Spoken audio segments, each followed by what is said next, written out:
next speaker is Mr. Daniel Wright, who is the Group Customs and Research and Development Manager for Fronterra Cooperative in New Zealand. And Dan has joined us from Auckland.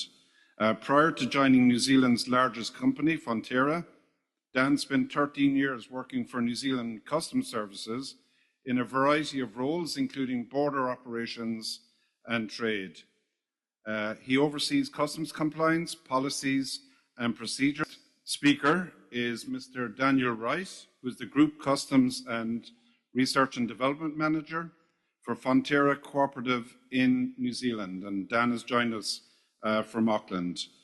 Prior to joining New Zealand's largest company, Fronterra, Dan spent 13 years working for New Zealand Customs Services in a variety of roles, including border operations and trade. He oversees customs compliance, policies, and procedures in Fronterra across the globe. And Fronterra currently is chair of the World Customs Organization's Private Sector Asia Pacific Group, with a specific focus on improving trade within APAC. Fronterra exports dairy products to over 120 countries around the world. And briefly, Dan's talk this morning will focus on Fronterra's cross-border journey on paperless trade. Please give a warm welcome to Dan Wright from New Zealand.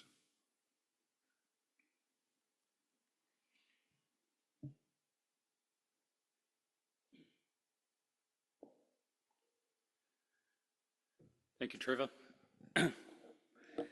You'll excuse me, I'm a little bit nervous. I haven't done much like this before, and especially in this audience, but kia ora, thank you very much for inviting me to come to speak today. It's incredibly humbling being a small boy from New Zealand, coming and talking in this amazing building to you amazing people. It's a great little segue from Alejandro's talk into mine today, because I'll talk about two sides of the coin. One from my previous experience working with New Zealand Customs, and the transition into the private sector, looking at the other side of the fence. I don't have a product to sell you guys today. Here we go. But I'm just going to tell you about our journey through the paperless trade environment. And it starts off with a quote that I heard not long ago, actually, that the term paperless trade spreads fear through those that rely on issuing a piece of paper for their livelihood. And this photo, albeit that it's from the Department of Motor Vehicles in the United States, is quite a good reflection of how most bureaucratic processes work, especially in our area. I was demonstrated a single window platform in one of the Asian economies a few years ago to be shown pretty much this picture right here, with a whole bunch of people that were pretty much asleep, waiting for a piece of paper to be issued to them to have their goods released. And we look at this photo that could have been taken yesterday, could have been taken in 1985, probably hasn't changed all that much. From Alejandro's conversation, his presentation, reminded me of someone that I used to work with, and I want to acknowledge a colleague of mine from New Zealand Customs, Mr. David Ranovanovic, who's come here today from New Zealand Customs. We both worked in the trade environment in New Zealand Customs, and we had a similar boss that we used to work for. And what he said to me one day will really resonate why I think some things get delayed for so long. And I was walking past his office one day and he said, "Wright, get into my office right now." And you'll know exactly what I'm talking about. And he said, "I've just been to a meeting and we're dealing with a company that's trying to store documents in the cloud. Do you know anything about it?" And I said, "Yeah, I've heard of the cloud and I know documents get stored on the cloud." And he said, "How do we stop it?" And I said, "Well, you want me to stop the company from doing it?" And I said, how do we stop cloud storage of documents?" And I said, "Boss, I think the horse is bolted on that one. That's pretty well established."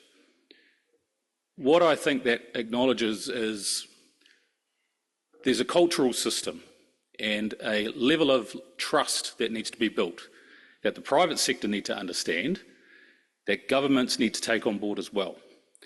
And my wife actually said to me not long ago, who also worked in the New Zealand government.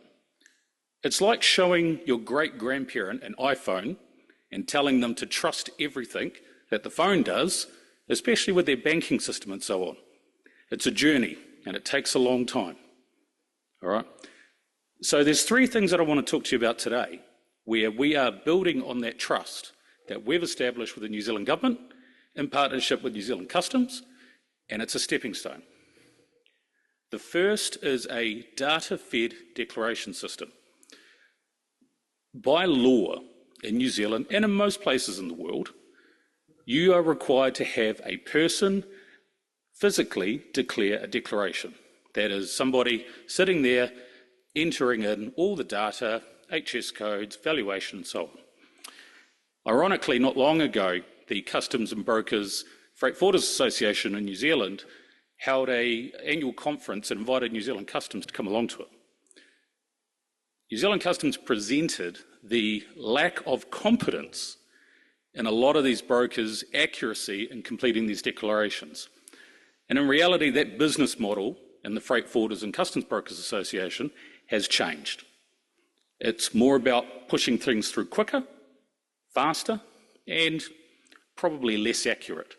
Their model is to get it out, and the bureaucrats are more worried about the data being accurate. There's got to be a little bit of leeway there. So we presented to New Zealand Customs probably about 8-9 years ago. Our systems don't need a person there. We can feed all that data directly to you with no person there. And the first response we got back was, no, not going to have it.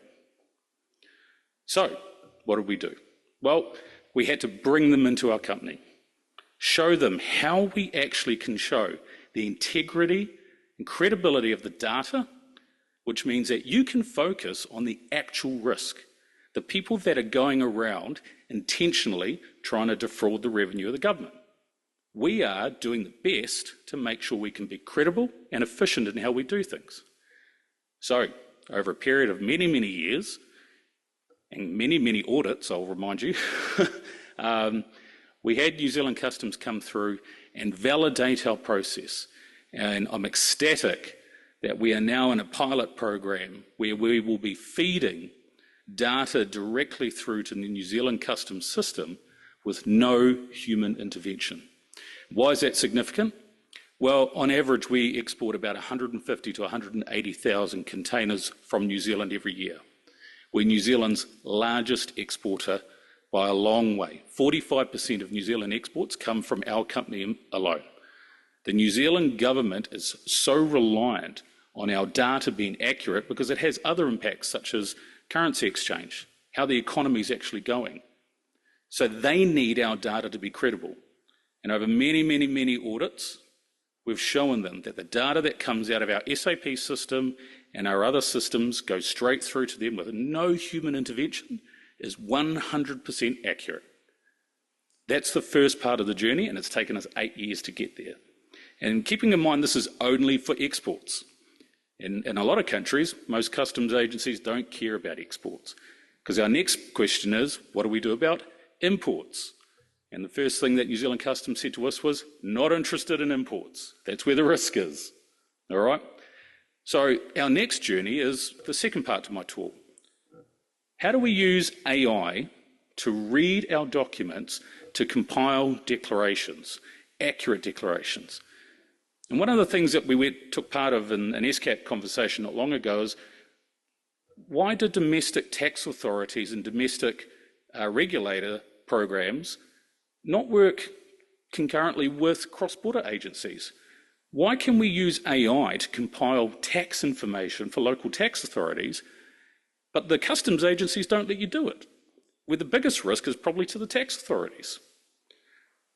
In Malaysia, as an example, we use AI to compile all of our sales tax reporting. Every single invoice, shipping information that comes through, we use AI to present our monthly reports to the Malaysian customs authorities on our sales tax calculations, our rates, our exemption uses, and so on.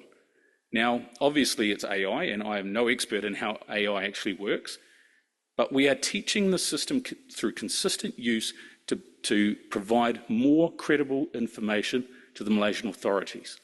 They've come through and audited our systems many, many times, and they are really impressed on how we're doing it. We're populating millions of dollars worth of tax returns every month with 2 people overseeing the entire process, all through AI. Where I'm getting that to this is a journey, right? We are innovating, and we want you to be a part of that as well.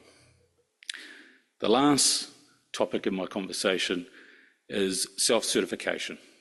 In the almost 8 years I have been in New Zealand Customs, with Fronterra, not New Zealand Customs, the last 8 years I've been in Fronterra, every single customs dispute I have is around one document, the Certificate of Origin. And on every single occasion, the origin is never in question. It's, are you using blue pen instead of black pen? Have you done a tick or a cross? It's something immaterial, but is causing a whole bunch of heartache. Now, in New Zealand, we are a trading nation, we're reliant on it, and we trade under a multitude of different trade agreements. The irony, though, is in countries where we self-certify our documents and our origin, we never have a single origin FTA dispute. What does that say about the whole process? The last thing I want to say before I go is